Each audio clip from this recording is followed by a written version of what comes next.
I decided to read that book again. What? Mary first appeared here on June the 24th. That was when I was ordained, June 24th. I couldn't believe that I didn't plan that.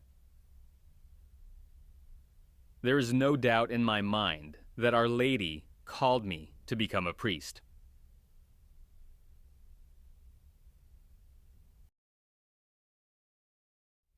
Hello, my name is Father Mike Depcik. I'm an oblate of St. Francis de Sales. I grew up in the Chicago area, and I became a priest in the year 2000. I worked in Michigan for a very long time, until last year. I recently moved to serve the deaf ministry in the Archdiocese of Baltimore. Of course I am deaf, and I'm from a deaf family. My parents are deaf, and they have 5 children, all of whom are deaf. I'm the youngest. So let me tell you how Medjugorje influenced my journey to becoming a priest. Through my family, I grew up with the Catholic faith.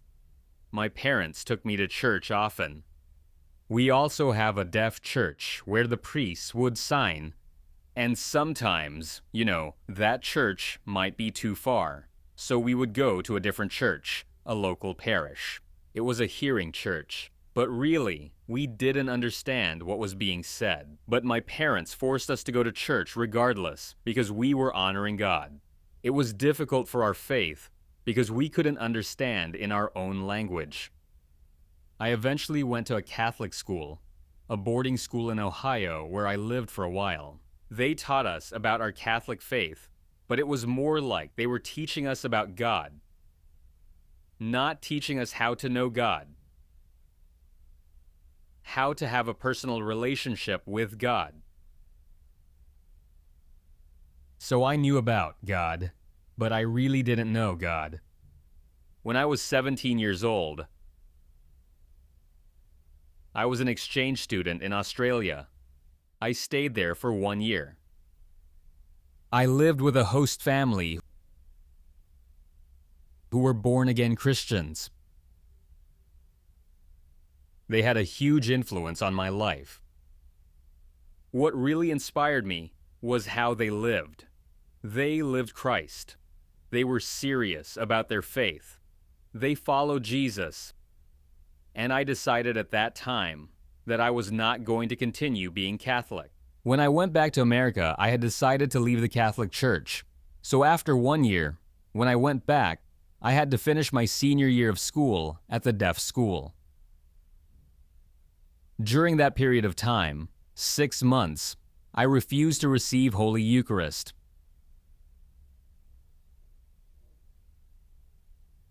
I thought negatively about the Catholic Church. I remember one teacher told us, "I heard there are apparitions of the Virgin Mary in Yugoslavia." At that time, it was still Yugoslavia. I was thinking, oh yeah, really, it's the devil. I didn't really believe that, and I said nothing further. So when I was done with my high school year, in the fall, I went to Gallaudet University. It's a deaf university in Washington, D.C. My plan was to join a different church at that time. During the week of orientation, new student orientation, when they help new students become familiar in their new surroundings at the university. They had a fair in a huge hall, a gym, and they had different setups that showed what Gallaudet had available on campus. Different organizations, clubs. They had signs for different organizations. I was looking for a sign for a different church. I noticed there was a church there, and I started to walk to that sign, to that table. But somebody was waving at me, trying to get my attention. I looked, and it was a Catholic priest. I wasn't thrilled. "Hi," he said. "How are you?" I was being really polite, but thinking how I really didn't want to be with him. We had a short conversation. I said, "I'm sorry, but I'm busy." The priest asked, "Are you Catholic?" How could I answer that? I wasn't prepared, so I said, "Yes, I'm Catholic." "Wonderful. Welcome to our church," he said. I couldn't believe what happened. I just told him that. He said, "Please give me your name and I'll see you on Sunday." And I said, "Yes, I'll see you Sunday." Walking back to my dorm, I was thinking, I can't believe that I said, I'm still Catholic. So on Sunday, I went to church. I wasn't comfortable. I was trying to find different excuses for leaving that church and join a different religion. And then eventually I stopped going to Mass on campus. For 2 or 3 months, I didn't go. It just so happened, one evening, as I was walking along the campus, I was in the library, and I saw a man, one of my classmates from Uganda. He was a very faithful Catholic. I tried to avoid him, but he noticed me. He came up to me. "Hey," he said, "where have you been? How come you haven't been going to church?" I said, "Well, you know the priest is kind of strange." He said, "Well, you go to Mass for Jesus, you don't go for the priest." I couldn't argue with that. So I went to Mass from that day forward. And that priest turned out to be awesome and really inspiring to me.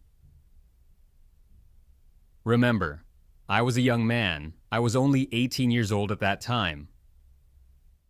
By the time I was 21, I felt lost again. I missed having a real relationship with God. Where was the real God? Where was the love of God? I felt that it was lost, and I would pray, "Please help me find you again." I begged him. It just so happened, I went to the Basilica of the National Shrine of the Immaculate Conception in Washington, D.C. I prayed, and I walked around. Eventually, I went to the bookstore. There, I saw a book about Medjugorje, and I thought, oh, I remember that story when our teacher told us about the apparitions in Medjugorje. So I bought the book, and I read it. I was hooked from that time forward. I was fascinated. It was such a powerful book about Medjugorje.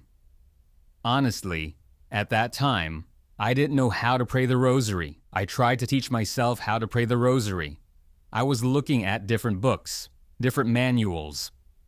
I went to confession for the first time after a very long time. I would try to fast, and I would go to Mass. That was the experience that really inspired me again.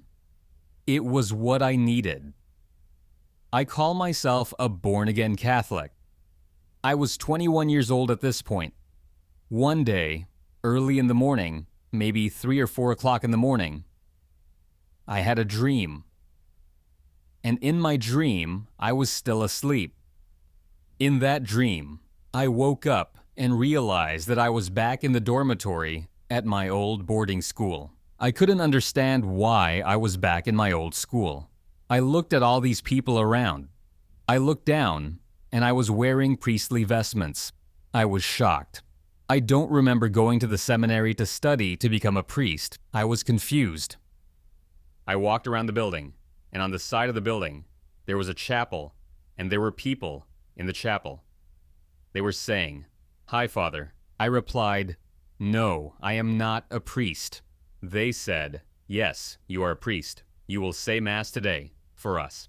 I said, "What?" I look around, and the chapel was full of parishioners. They were saying, Come, please, come pray." I was so scared. I woke up at that point. I ran away in my dream and I woke up. God's calling me. I couldn't believe it. How can that be? In the deaf world, in the deaf community, most bishops, most religious orders, they won't accept men who want to join and become priests or deacons if they are deaf. So I decided to go to a deaf Catholic camp in New York because I wanted to meet a deaf priest who worked there. He was the first ordained deaf priest in the United States. It just so happened I met another priest at that time who belonged to the Oblates of St. Francis de Sales.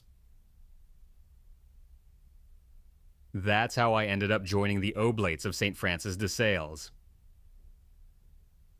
An interesting thing, after I went to the seminary and it was time for me to become ordained, I had to have a meeting with my bishop. So I met with the bishop, and he opened his calendar, his schedule book, and said, "Here's a day that I'm available. How about June 24th, 2000 for your ordination?" Okay, sure. I accepted. That'd be fine. A year later, I was finally ordained on June 24th, 2000. I didn't realize the importance of that date until I came to Medjugorje for the first time. In March of 2002, with a small group of deaf pilgrims. It was right after 9/11, and many people had backed out of our pilgrimage. We had a small group, and it was wonderful. It was so inspirational. I recognized a lot of the things that I'd been reading about, and I became familiar with places in Medjugorje. I went back home, and I decided to read that book again. What? Mary first appeared here on June the 24th. That was when I was ordained, June 24th. I couldn't believe that I didn't plan that. There is no doubt in my mind that Our Lady called me to become a priest. From that point forward, I love Medjugorje. I brought numbers of pilgrims here. This is my 7th pilgrimage here to Medjugorje. 6 times I was here with a group, and 1 time I came by myself. I am hoping for many, many more opportunities to come back to Medjugorje, with pilgrimages, with groups of people, or by myself. What I really like about Medjugorje, it's very basic. It's simple: prayer, mass, going to confession, fasting, reading the Bible. There's nothing new. There's nothing new in the teachings. It's been there from day one. It's the church teachings, but often we forget that we make things so complicated. And we lose the focus. The 5 pillars. It's easy to remember. It helps us to remember to be open to Jesus Christ and to understand that Jesus loves us and that we should feel inspired by his love and that we should also love other people. That really was what has inspired me, and I think it inspires many people throughout the world. I think many deaf feel lost. Many people are shocked to know that 96% of the deaf don't go to church. And many deaf don't know God. They don't know about their faith. So I always feel that I need to try with my ministry to educate people, my deaf community. I do a vlog once a week, and I post a lot of messages about the church and about Mary. I travel throughout all the United States. I've also traveled to other countries to give retreats to help grow their faith. So I'm so passionate about sharing Jesus Christ with our deaf community throughout the world. For people who would like to watch my weekly vlog, it's just a short reflection of the Sunday readings. It's www.frmd.org.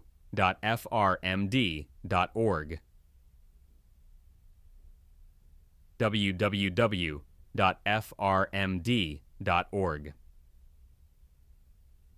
My website is called Father MD. You know, many people call it Father Mike's Vlog, or they call it Father Mike's Kitchen Table. Why the kitchen table? Because for the deaf community, the deaf culture, they like to sit around a kitchen table because there's good lighting. They're all sitting around together. They can see each other, and they chat. It's ease of communication. That's why we call it the kitchen table. We welcome everybody to the kitchen table to learn about God and their faith.